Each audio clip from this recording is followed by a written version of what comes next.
Hello guys, मेरा नाम विकास है। मैं आज आप लोगों को सॉलिड स्टेट, इसका हिंदी होता है ठोस अवस्था, ये क्लास 12th का चैप्टर है, इसके बारे में बताने जा रहा हूँ। तो सबसे पहले हम जान लेते हैं सॉलिड किसे कहते हैं। सॉलिड किसे कहते हैं, तो जैसा कि हम जानते हैं बेसिक डिफिनीशन इसका होता है कि वे पदार्थ जिसकी आकृति एवं आयतन दोनों निश्चित होता है उसे क्या कहते हैं, ठोस कहते हैं। वे पदार्थ जिसकी आकृति एवं आयतन दोनों निश्चित होता है उसे क्या कहते हैं, ठोस। तो ये हम डिफिनीशन, बहुत बेसिक डिफिनीशन है, क्लास 8th 6th में ही हमको बताया गया है। तो यहाँ से इस डिफिनीशन से काम नहीं चलेगा 12th में हमारा। तो हमको ये भी बोल सकते हैं, लेकिन एक दूसरा डिफिनीशन बोलेंगे इसके लिए। तो हम बोलेंगे कि वे पदार्थ जिसके परमाणुओं के बीच में अंतराकर्षण बल बहुत ज़्यादा होता है। ठीक है, अंतराकर्षण बल बहुत ज़्यादा होता है उसे क्या कहते हैं, ठोस कहते हैं। जैसे हम बना लेते हैं कुछ स्ट्रक्चर। तो मान लो कि सॉलिड हो गया यहाँ पर।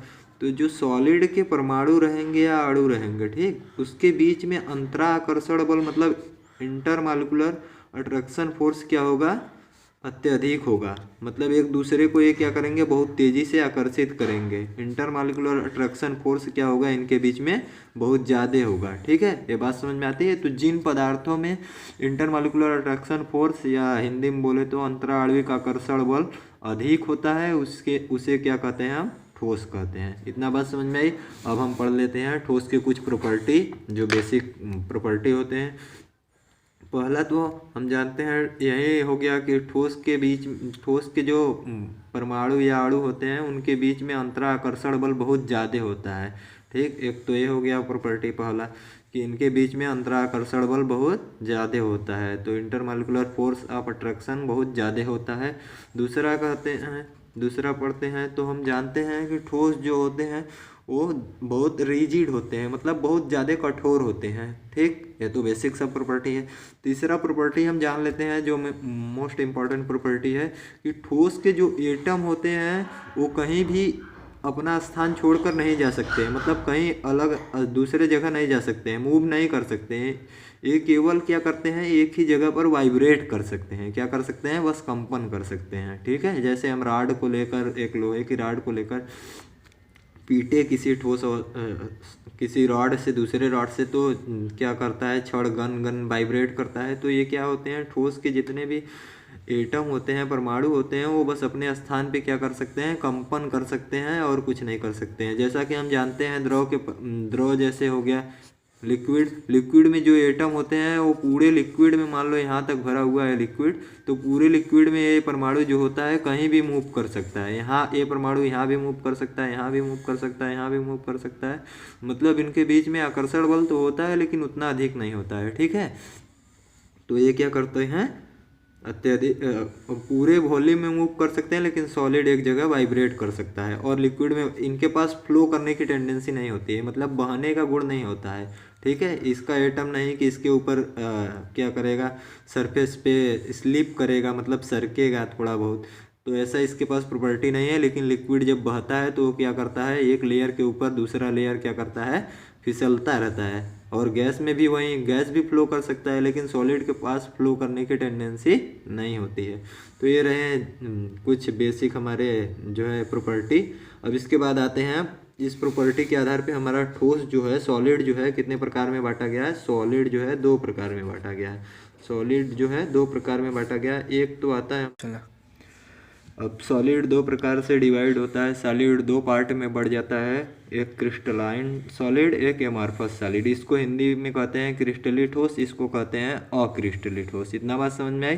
तो सबसे पहले हम क्रिस्टली ठोस का डिफिनेशन जान लेते हैं, परिभाषा क्या होता है।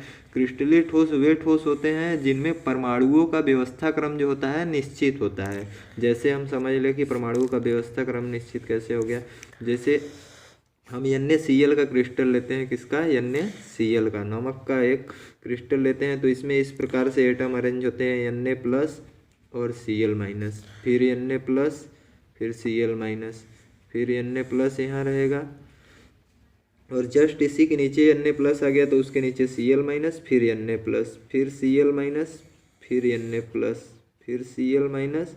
इस प्रकार से फिर यहाँ से Na प्लस और Cl माइनस, फिर Na प्लस, फिर Cl माइनस यहाँ पर, फिर यहाँ पर Na प्लस। देखो इसका कहने का अर्थ है कि क्रिस्टलीय ठोस वे ठोस होते हैं, इसका डेफिनेशन इंपॉर्टेंट है, कभी कभी पूछ लिया जाता है। तो देखो क्रिस्टलीय ठोस वे ठोस होते हैं जिनमें परमाणुओं का व्यवस्था क्रम क्या होता है, निश्चित होता है। मतलब उसके जो एटम होते हैं उसका अरेंजमेंट क्या होता है, फिक्स होता है।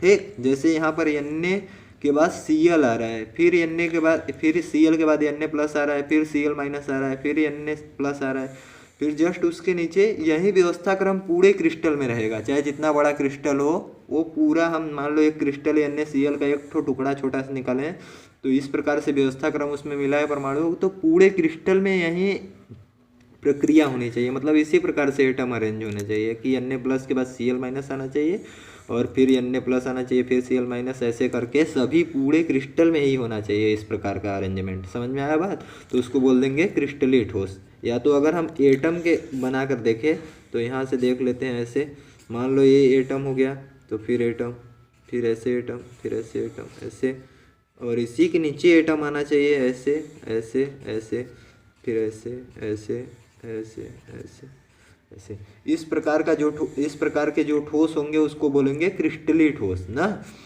क्योंकि इसमें भी देखो एटम के नीचे जस्ट इस एटम का जिस प्रकार से अरेंजमेंट है, इसमें भी उसी प्रकार से, इसमें जिस प्रकार से, उसमें भी इसी प्रकार से है। तो अगर एटम का अरेंजमेंट क्या हो, फिक्स हो, तो उसको हम बोलते हैं किसको बोलते हैं, अक्रिस्टलीय ठोस किसको बोलते हैं, तो ऐसे ठोस जिसमें परमाणुओं का व्यवस्था क्रम क्या हो, निश्चित ना हो, उसे बोलते हैं एमॉर्फस सॉलिड या अक्रिस्टलीय ठोस। जिसमें परमाणुओं का व्यवस्था क्रम क्या हो, निश्चित ना हो। जैसे अगर हम ऐसे बात करें, इसके लिए बनाए स्ट्रक्चर, तो ये हो गया ऐसे, यहाँ पर मान लो ऐसे ऐसे आ रहा है, फिर इसी के बीच में एटम आ जाए। ठीक, अब यहाँ से ऐसे आ जाए, फिर यहाँ ऐसे आ जाए, फिर इसी के बीच में आ जाए, फिर कोई ऐसे आ जाए, ऐसे हो जाए, यहाँ पर ये मान लो, ठीक था।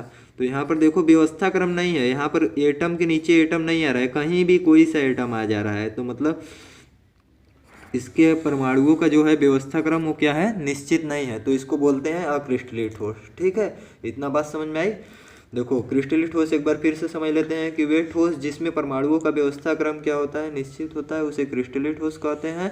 इसको अंग्रेजी में क्रिस्टलाइन सॉलिड कहते हैं। और एमॉर्फस सॉलिड अक्रिस्टलीय ठोस को कैसे डिफाइन है, तो वे ठोस जिसमें परमाणुओं का व्यवस्था क्रम निश्चित नहीं होता है, मतलब एक ही प्रकार से नहीं होगा। कहीं पर अगर हम पार्ट निकाले तो दूसरे प्रकार से अरेंज है उसमें परमाणु, और कहीं पर निकाले तो दूसरे प्रकार से अरेंज है। ठीक है, इतना बात समझ में आई। अब दोनों में हम क्या पढ़ते हैं, अब इसका एग्जाम्पल जान लेते हैं क्रिस्टलाइन सॉलिड का। क्रिस्टलाइन सॉलिड में जितने भी आयनिक कंपाउंड हो गए, जैसे NaCl हो गया, KCl हो गया, KBr हो गया, ये सब क्या है, आयनिक सॉलिड। और इसमें आ गया, मान लो कोई भी एटम हो सकता, कोई मेटल हो सकता है, आयरन हो गया, Ag हो गया, Au हो गया, ये सब क्या होते हैं, Au।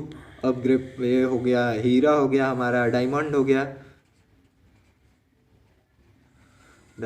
गया, और ग्रेफाइट हो गया, ये सब हमारे क्या आते हैं, क्रिस्टलाइन सॉलिड। एमॉर्फस सॉलिड का जनरली हमको 3 एग्जाम्पल मिलता है। एक तो है रबड़, पहला रबड़, दूसरा है प्लास्टिक, तीसरा है क्वार्टज ग्लास पैटर्न।